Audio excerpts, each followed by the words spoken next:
my lovely students. This is Mansi. Welcome back to the channel. Now we're going to start with the examples of chapter number 1. So first example है हमारे पास, consider the number 4 raised to the power n. 4 raised to the power n. इसका क्या मतलब है? जैसे हम 4 square लिखते हैं तो हम पावर में 2 लिखते हैं, ऐसे ही 4 क्यूब हो सकता है, 4 raised to the power 4 या 4 raised to the power 5 and so on. So basically n यहाँ पे बोला है where n is a natural number, कुछ भी हो सकता है n. Now check whether there is any value of n for which 4 raised to the power n ends with the digit 0. अब क्वेश्चन क्या पूछे पहले वो एक्सप्लेन कर देती हूँ. वो कह रहे हैं क्या n की कोई ऐसी वैल्यू हो सकती है जिससे जो आंसर आए हमारा उसकी यूनिट डिजिट कौन सी होती है बेटा? लास्ट डिजिट, वो 0 हो. ठीक है, अब इस क्वेश्चन को समझने के दो तरीके, मैं आपको दोनों ही तरीके बता दूंगी, जो आपको इजी लगे आप उससे समझ लें. देखो, अगर वो कह रहा है कि जो इसका आंसर आए वो यूनिट डिजिट हो 0, ठीक है, जैसे अब कुछ भी हो सकता है, 60 हो सकता है, 60 की जगह आप पूरा बड़ा कर लो, 670 हो सकता है, 490, मतलब ऐसा कुछ आंसर आए जिसके लास्ट में डिजिट प्लेस हमारा 0 हो. तो यहां से अगर डिजिट प्लेस 0 है तो मतलब वो 5 से डिविजिबल होगा, है ना. कोई भी नंबर हमें पता है अगर उसके लास्ट में 0 या 5 होता है तो वो 5 के टेबल में आता है ना, सिंपल है. लेकिन अगर हम 4 के फैक्टर्स करें तो बेटा 4 के फैक्टर्स क्या होते हैं? 2 into 2, बेसिकली जो हम 4 के प्राइम फैक्टर्स करें इसमें 5 कहीं भी नहीं है, यहाँ पे 5 नहीं है. अब यहाँ पे 5 होता तब तो हम कह सकते थे कि कोई ऐसा नंबर आएगा, क्योंकि भाई जैसे ये जितने नंबर्स आपने लिखे हैं या हम 4 से डिविजिबल जितने नंबर लिखेंगे वो सब 2 से भी डिविजिबल होंगे, क्योंकि 2 4 का फैक्टर है. लेकिन 5 4 का फैक्टर नहीं है, तो मतलब ऐसा कोई नंबर पॉसिबल ही नहीं है कि उसके लास्ट में 0 आए और वो 4 से डिविजिबल हो, या मतलब divisible in the sense 4 raise to the power n में वो नंबर आए. ठीक है, एक तो ये तरीका था समझने का, लेकिन कभी कभी ये तरीका थोड़ा सा कंफ्यूजिंग लगता है, तो मैं आपको एक और तरीका बताती हूँ. इसको रब कर लेते हैं सबसे पहले तो हम. अरे बेचारा 4 ही चला गया. सो देखो, अब अगर हम ऐसे इमेजिन करें कि हम उसमें नहीं पढ़ रहे कि उसके प्राइम फैक्टर्स में 4 है या नहीं है, तो 4 का स्क्वायर क्या होता है बेटा? 4 4 जा 16. ओके, देन हमारे पास होता है 4 4 जा 16, 16 4 जा 64. देन अगर मैं और आगे करूं तो कैसे होगा ये देखो, 64 इंटू 4, क्या, क्योंकि हमें देखो ना 1 2 3 4 बार मल्टीप्लाई करना है, तो 4 4 जा 16, 16 4 जा 64. अब 64 इंटू 4 करना पड़ेगा. लास्ट में देखो क्या हो रहा है, 4 इंटू 4, तो फिर से क्या आ जाएगा लास्ट में? 6 ही आएगा. 6 4 जा 24. आगे का नंबर वैसे मैटर नहीं करता, अभी हमें सिर्फ लास्ट डिजिट देखना है 6. अब आगे आप फिर से इसको 4 से करोगे, फिर से इंटू 4 होगा. 6 4 जा 24, मतलब यहाँ पे आएगा तो लास्ट डिजिट 4 आएगी. आगे फिर इसको 4 से करोगे, सो 4 4 जा 16. सो यू विल रियलाइज कि हम यहाँ पे कोई भी रैंडम नंबर रख लो आप, हमेशा यूनिट डिजिट या तो 4 होगी या 6 होगी, इसके अलावा कोई यूनिट डिजिट हो ही नहीं सकती, क्योंकि आप 4 को ही तो मल्टीपल टाइम्स मल्टीप्लाई करोगे, तो या तो 6 को 4 से मल्टीप्लाई करना पड़ रहा है, तो 6 4 जा 24, तो लास्ट में 4 आ रहा है, या लास्ट में जब 4 आया उसको आगे 4 से करेंगे तो 4 4 जा 16 हो रहा है, तो यूनिट डिजिट 6 आ रही है. तो मतलब 4 raise to the power any number हमारा एंड डिजिट हमेशा 4 या 6 देगा. इसके अलावा जैसे हम बोलते हैं ना 5 का कोई भी मल्टीपल है एंड में या तो 0 आएगा या 5 आएगा, तो वो 5 से डिविजिबल होगा. ऐसे ही बेटा 4 raise to the power n में आप कुछ भी रखो, या तो लास्ट में 4 आएगा या 6 आएगा, इसके अलावा कोई नंबर आ ही नहीं सकता. जो उन्होंने हमसे पूछा है कि लास्ट डिजिट 0 हो, that is not possible.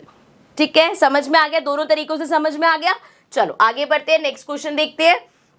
Example 2, find the LCM and HCF of 6 and 20 by prime factorisation method. बहुत सिंपल है, हमें LCM निकालना है और HCF निकालना है. सो LCM देख लो जरा, क्या नंबर्स है हमारे पास है 6 और 20. 2 के टेबल से करते हैं, ये आ जाएगा 3, ये आ जाएगा 10. अगेन 2 के टेबल से हो सकता है, ये आ गया 3 और ये आ गया 5. अब देखो 3 के टेबल से कर सकते हैं 1 और 5. अब फिर से 5 के टेबल से हो सकता है, तो ये आ गया 1 1.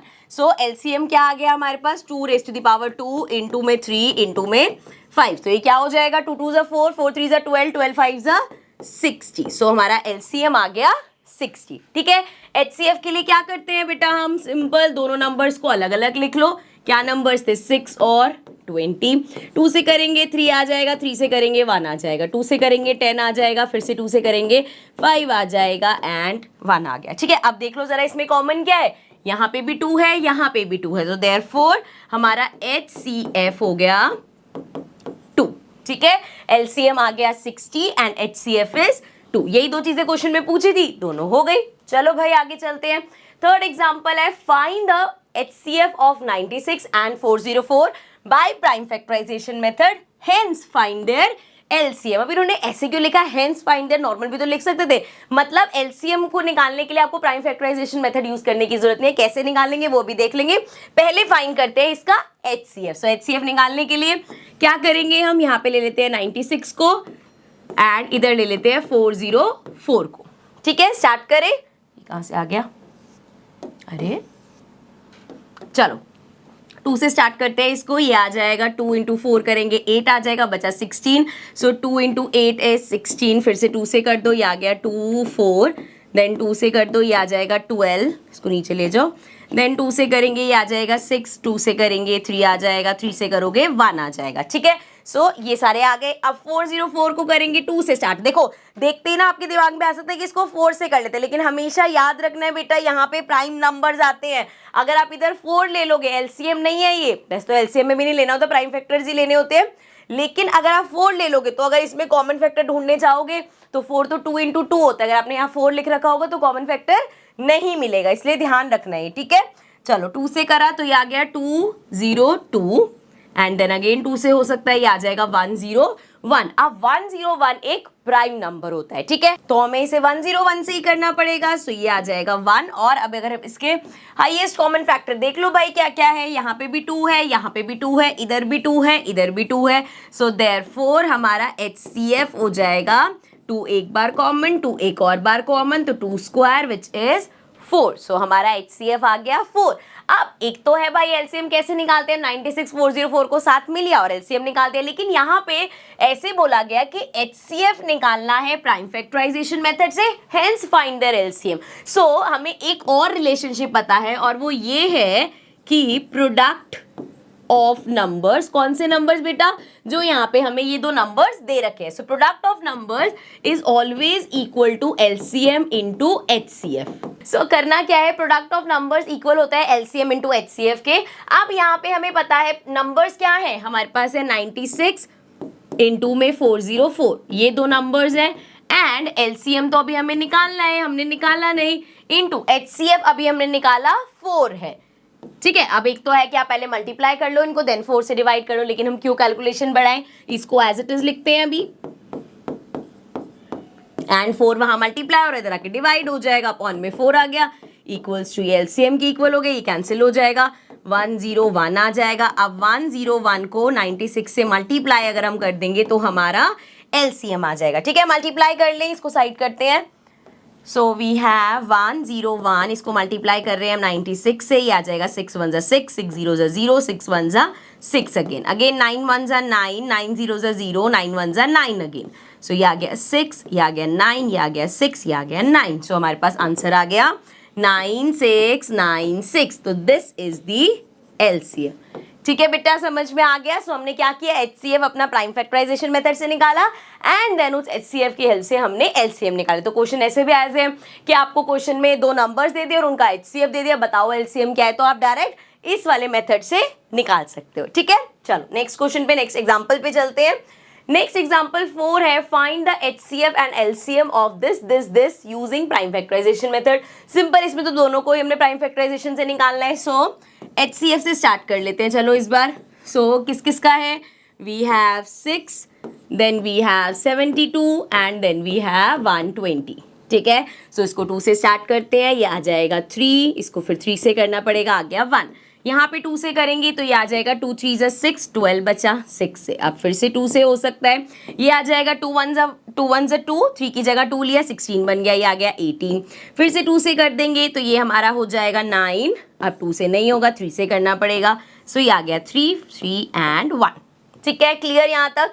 120 को 2 से स्टार्ट करेंगे, आ जाएगा 60, फिर से 2 से करोगे, ये आ जाएगा 30 बेटा, इसको 2 से करोगे ये आ गया हमारे पास 15, 2 से करेंगे, ओह सॉरी 2 से तो होगा नहीं, 3 से कर सकते हैं। सो ये आ जाएगा 5 एंड देन 5 से करेंगे आ जाएगा 1। अब देख लो इसमें कॉमन क्या क्या है, यहाँ पे भी 2 है, यहाँ पे भी 2 है, यहाँ पे भी 2 है, ठीक है। इधर 3 है, इधर 3 है, इधर 3 है। अब ये मैटर नहीं करता कि यहाँ पे 2 कॉमन है, आपको देखना है तीनों में क्या कॉमन है। सो 2 कॉमन है और 3 कॉमन है, एक बार 2 कॉमन आया और एक बार 3 कॉमन आया, 3 2 ज़ा 6, तो हमारा हाईएस्ट कॉमन फैक्टर है 6। क्लियर, किसी को एचसीएफ निकालने में प्रॉब्लम तो नहीं है ना बेटा। चलो अब बात करते हैं एलसीएम। यहाँ पे नहीं बोला वो प्रोडक्ट वाले मेथड से, डायरेक्ट बोल रखा है कि आपको प्राइम फैक्टराइजेशन से निकालना है। तो इन तीनों नंबर्स को अब साथ में रख लेते हैं। We have 6 and then 72 and 120, ठीक है। 2 से हम स्टार्ट कर रहे हैं, ये हो जाएगा 2 3 ज़ा 6 एंड अगेन इसको 2 से करेंगे, अगेन ये आ जाएगा 2 3 ज़ा 6 बचा 12, सो ये आएगा 2 6 ज़ा 12। फिर से करेंगे 2 से, तो ये आ गया 60। अभी हम इसको 2 से कर सकते हैं, 3 नहीं होगा लेकिन 36 और 60 हो सकता है, तो 3 को एज इट इज लिख देंगे। ये हमारा आ जाएगा 2 1 ज़ा 2 एंड 16 आ जाएगा 8 पे एंड ये आ जाएगा 30 पे। देन वी हैव, अब अभी भी 2 से 30 होगा, 18 भी होगा, तो 2 से करेंगे, ये आ गया 3, ये आ गया 9 और 30 की जगह आ जाएगा 15। अब ये तीनों नंबर इसी 2 से नहीं होंगे लेकिन 3 से हो जाएंगे, तो हम 3 से कर देंगे। ये आ गया 1 3 और 5, अब ये 3 हो जाएगा 3 से, सो ये आ गया 1 1 बचा 5 एज इट इज, सो 5 से कर देंगे। सो ये हमारे पास आ जाएगा 1 1 1। सो अब देख लो ज़रा एलसीएम में क्या करना होता है, कितनी बार 2 है, 1 2 3 बार। So 2 raise to the power 3 into में 3 रेज़ टू द पावर 2 और एक बार 5, ठीक है। अब 2 का क्यूब क्या होता है, 8 होता है, 2 2 ज़ा 4 4 2 ज़ा 8, सो ये आ गया 8 इंटू 3 का स्क्वायर 9 इंटू में 5, सो 9 5 ज़ा 45, 45 इंटू 8 कर लेते हैं, ठीक है। सो ये हमारा आ जाएगा 8 5 ज़ा 40, देन वी हैव 8 4 ज़ा 32 33 34 35 36, सो ये आ गया हमारा 360 and this is the LCM, ठीक है बेटा। 360 आ गया एलसीएम एंड एचसीएफ था 6। ओके क्लियर है, आगे बढ़ जाते हैं। नेक्स्ट एग्जांपल देख लो, prove that root 5 is irrational. So हमने जब वो किया था, इंट्रोडक्शन किया था, उसमें हम रूट 2 सीख के आए, हमने एक्सरसाइजेस के क्वेश्चन करे, उसमें रूट 5 आ गया था, रूट 3 बेचारा बचा हुआ था, तो अब रूट 3 कर लेते, ठीक है। लेकिन इतना स्लोमो में नहीं करेंगे। अगर आपके लिए आप एग्जांपल्स पहले देख रहे हो तो इंट्रोडक्शन, वैसे मैंने एक्सरसाइज में भी वैसे ही कराया था, वो वीडियो देखो इंट्रोडक्शन की, क्योंकि उसमें बिल्कुल ब्रेक कर करके कैसे डिवाइड ये कर रहा है, ये कर रहा है, सारा मैंने एक्सप्लेन किया था। यहाँ पे हम उस स्पीड में नहीं चलेंगे, लेकिन अगर आपको इसके कंसेप्ट क्लियर नहीं है तो प्लीज आप इंट्रोडक्शन की वीडियो में देखना, हमने कैसे आपको मैंने प्रूव करना सिखाया था, ठीक है। चलो यहाँ पे स्टार्ट करते हैं। तो बेटा जब भी हमें प्रूव करना होता है कोई नंबर इरैशनल, तो हम स्टार्ट करते हैं लेट रूट 3 करना है यहाँ पे, तो लेट रूट 3 बी रैशनल। पहला स्टेप होता है इसको रैशनल मान लो, ठीक है जी। अब अगर ये रूट 3 रैशनल है तो हम कहेंगे कि ये a अपॉन बी की फॉर्म में लिख सकते हैं। सो हम इसको लिखेंगे root 3 equals to a upon B, जहां पे मेंशन करेंगे where a and B are coprimes. Coprimes मतलब उनके बीच में कोई कॉमन फैक्टर नहीं है, सिर्फ HCF उनका 1 है, सिर्फ 1 कॉमन है दोनों में, ठीक है जी। एंड साथ में लिखेंगे b can not be equal to 0, क्योंकि अगर b 0 हो गया तो वो नॉट डिफाइन हो जाएगा, अगर अपॉन में 0 आ गया तो, ठीक है ना। चलो नेक्स्ट हम क्या करेंगे, यहां से b को इधर भेज देंगे, मल्टीप्लाई हो रहा है, सॉरी यहाँ डिवाइड हो रहा है, जाके मल्टीप्लाई हो जाएगा equals to a। Next step क्या याद रखना है, हमें करना होता है squaring both sides. So squaring both sides करेंगे तो ये आ जाएगा रूट 3 b इस पूरे का स्क्वायर एंड a का स्क्वायर, ठीक है। तो बेटा a का स्क्वायर तो नॉर्मली स्क्वायर आ गया, रूट 3 का स्क्वायर, रूट 3, अरे मैंने क्यूब क्यों लिख दिया भाई, हटेगा भी नहीं, ऐसे हट गया। रूट 3 का अगर आप स्क्वायर करोगे, रूट 3 इंटू रूट 3 इज 3, सो ये आ गया 3 एंड b का स्क्वायर करोगे तो ये आ गया b स्क्वायर। तो यहां से हम देख रहे हैं कि 3 में अगर हम b स्क्वायर मल्टीप्लाई कर रहे हैं तो हमें a स्क्वायर मतलब कि यहाँ पे कोई भी नंबर अगर b की कोई भी वैल्यू है उसको हमने अगर 3 से मल्टीप्लाई किया तो जो नंबर आएगा बेटा वो 3 उसको डिवाइड कर पाएगा। क्यों, क्या, कैसे, ये सब हम सीख के आए हैं, आप इंट्रोडक्शन की वीडियो अच्छे से देखना। चलो अब यहाँ पे क्या करेंगे, हम लिख देंगे सिंपल 3 डिवाइड्स a स्क्वायर, क्योंकि यहाँ पे 3 मल्टीप्लाई हो रहा है ना, ये क्या हो गया, क्योंकि यहाँ 3 मल्टीप्लाई हो रहा है ना, मतलब जो भी आंसर आएगा 3 उस नंबर को डिवाइड करेगा। फिर हमने एक थ्योरम करी थी कि अगर कोई नंबर किसी नंबर के स्क्वायर को डिवाइड कर रहा है तो वो नंबर जो है उस नंबर को भी डिवाइड करेगा। मतलब अगर 3a के स्क्वायर को डिवाइड कर रहा है तो 3a को भी डिवाइड करेगा। ठीक है, यहां तक क्लियर है बेटा? अगेन ये सब मैंने एग्जांपल्स ले लेके समझा रखा है। ठीक है, मुझे लग रहा है जितनी बार मैंने ये बोला ना इंट्रोडक्शन देख लो उतना मैं यहाँ पे समझा देती हूँ, लेकिन फिर भी आई वांट कि आप इंट्रोडक्शन वीडियो जरूर देखा करो, क्योंकि सारे कंसेप्ट्स वहीं क्लियर होते हैं। एक्सरसाइजेज में, एग्जांपल्स में हम जल्दी जल्दी सॉल्यूशंस दे सकते हैं, लेकिन उसमें सारे कंसेप्ट अच्छे से समझाए जाते हैं। ठीक है, चलो कमिंग बैक हियर, सो इसको हमने नाम दे दिया इक्वेशन 1 और आगे चलते हैं। अब हमें पता चल गया कि 3 डिवाइड करता है, मतलब a जो भी नंबर आएगा 3 इसको डिवाइड करेगा। मतलब इसको ऐसे भी लिख सकते हैं कि 3 को अगर मैं किसी भी नंबर से, कोई भी कांस्टेंट नंबर है, कोई भी इंटीजर है, उससे मल्टीप्लाई करूंगी तो जो मेरे पास रिजल्ट आएगा वो उसको 3 डिवाइड करेगा। और यहाँ पे हमने लिखा है 3 डिवाइड जे, तो हमने इसको इक्वल टू में a लिख दिया कि कोई भी जब नंबर आएगा ना 3 इसको डिवाइड करेगा। ठीक है, अब देखो जी यहाँ पे इसका लेने के बाद नेक्स्ट काम हमें फिर से वही करना है, स्क्वायरिंग बोथ साइड। एक मैंने स्टेप मिक्स कर दिया, स्टेप क्या मिस कर दिया, यहाँ पे आपको मेंशन करना पड़ेगा where c is any constant या इंटीजर, कुछ भी लिख देना। ठीक है, चलो अब देखो जरा इसका अगर हम स्क्वायर करते तो 3c का स्क्वायर होगा और a का भी स्क्वायर होगा, दोनों साइड होगा ना। सो ये तो a स्क्वायर आ गया, यहाँ पे स्क्वायर करो 3 का स्क्वायर बेटा 9 और c का स्क्वायर c स्क्वायर। अब a स्क्वायर जो हमारी इक्वेशन 1 है, यहाँ पे मैंने लिखा था कि a स्क्वायर इक्वल है 3b स्क्वायर के, तो यहाँ पे मैं लिख सकती हूँ a स्क्वायर की जगह 3b स्क्वायर। अभी 3 और 9 कट हो जाएगा कि 3 के टेबल में 9 आते हैं, 3 1 जा 3, 3 3 जा 9। सो ये आ गया 3c square equals to b square. जैसे ऊपर आया था 3b square equals to a square, वैसे ही आ गया 3c square equals to b square. मतलब जैसे यहाँ पे था यहाँ भी सेम फंडा यूज होगा। इसको ऊपर कर लेते हैं कि अगर मैं यहाँ पे c कोई भी कांस्टेंट है उसको 3 से मल्टीप्लाई कर रही हूं तो यहाँ पे b स्क्वायर आ रहा है, मतलब जो यहाँ नंबर आ रहा है 3 इसको डिवाइड करेगा। सो 3 डिवाइड्स b स्क्वायर। ठीक है, और अगेन हमारी थ्योरम भाई कि 3 अगर b के स्क्वायर को डिवाइड कर रहा है तो 3 हमारा b को भी डिवाइड करेगा। सो 3 डिवाइड्स b ऑल्सो। अब आगे कुछ करने की जरूरत नहीं है। देखो जरा यहाँ पे तुमने बोला कि 3 डिवाइड करता है a को, आप कह रहे हैं 3 डिवाइड करता है b को, लेकिन जब क्वेश्चन शुरू हुआ था तो हमने बोला था a और b को प्राइम्स हैं। सो को प्राइम्स तो नहीं है, इनका कॉमन फैक्टर 3b आ गया। सो हम लिखेंगे देयरफॉर, नाउ ऐसे लिख देना, therefore a and b are not coprimes, क्योंकि उसका हमें एक और फैक्टर मिल गया। सो दैट मीन्स इससे हमें क्या पता चलता है कि हमारी जो अजम्पशन है, आर अजम्पशन पूरा लिख लेना, was wrong, and since our assumption is wrong so we can say कि जो ये √3 है that is an irrational number. Okay बेटा, समझ में आ गया, क्लियर? इस तरीके से आपके पास √2 आ जाए, √3 आ जाए, √5, वही तीनों वैसे करा दिए मैंने, √7 11 कुछ भी दे दे इसी तरीके से होगा। ठीक है, चलो नेक्स्ट क्वेश्चन देख लेते हैं। नेक्स्ट एग्जांपल है prove that 5 minus √3 is irrational. So यहाँ पे मैंने इस टाइप के क्वेश्चंस भी आपको करा रखे हैं। स्टार्ट वैसे ही करेंगे, लेट कर लेंगे 5 minus √3 be a rational number. ठीक है, तो हमने मान लिया कि ये एक रैशनल नंबर है। ठीक है, अब सिंस ये एक रैशनल नंबर है तो I can write 5 minus √3 equal होगा जो भी है a अपॉन b की फॉर्म में। ठीक है, जहां पे हम साथ में लिखेंगे where a and b are coprimes and b can not be equal to 0। ठीक है, ये तो बेसिक स्टेप्स है, ये तो हम हर उसमें रिपीट करते हुए चल रहे हैं। ठीक है, अब जी अब यहाँ पे वहां पे क्या करना होता था, जब मैं √3 √2 वगैरह करते थे तो हम इस b को वहां मल्टीप्लाई करते थे, लेकिन जब ऐसे आएगा तो √3 को खाली छोड़ना है, बाकी यहाँ पे जितनी भी चीजें हैं वहां भेज देंगे हम। ठीक है, अब अगर देखो 5 को मैं उधर भेजती हूँ तो ये हो जाएगा माइनस, समझा रही हूँ मैं, ये ऐसे नहीं करूंगी, बताऊंगी क्या करूंगी, -5 हो जाएगा, लेकिन इधर यहाँ -√3 रह जाएगा तो थोड़ी सी कंफ्यूजन रह जाएगी। तो इस चक्कर में हम क्या करते हैं ना, हम √3 को उधर भेज देते हैं और इसको उधर ले आते हैं, ताकि आपको कंफ्यूजन रह रहा है कि मैम यहाँ √3 नहीं -√3 है, होता सेम है बट स्टिल हम क्यों कंफ्यूजन रखें।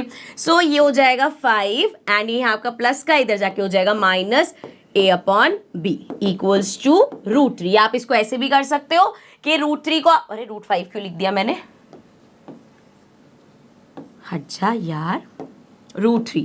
ठीक है, अगर इसमें कंफ्यूजन है देखो और क्या हो सकता है, 5 minus root 3 equals to a upon b था। ठीक है, हमें क्या करना है, पहले इसको यहाँ भेजना है। अगर आपको ऐसा लग रहा है कि मैंने एक स्टेप में करते हैं और आप कंफ्यूज हो जाओगे उससे, सो ये हो जाएगा प्लस रूट 3। अब यहाँ पे इसको आप यहाँ लेके आओगे तो यहाँ पॉजिटिव है, उधर आके नेगेटिव हो जाएगा। ठीक है बेटा, बात एक ही है, बस ये कंफ्यूजन कभी कभी हो जाता है कि मैम एक ही स्टेप में कैसे चेंज हो गया। ठीक है, सो यहाँ पे आप एलसीएम लोगे, ये आ जाएगा b, इधर आ जाएगा 5b minus a equals to root 3। अब देखो भाई, a भी तो हमारे नॉर्मल इंटीजर्स हैं, देयरफॉर ये जो हमारे पास आया है ये क्या है, this must be a rational number. ये तो एक रैशनल इंटीजर्स है, कुछ भी सॉल्व करोगे अपॉन में आ रहा है b नॉट इक्वल टू 0, हमने पहले ही लेट किया था।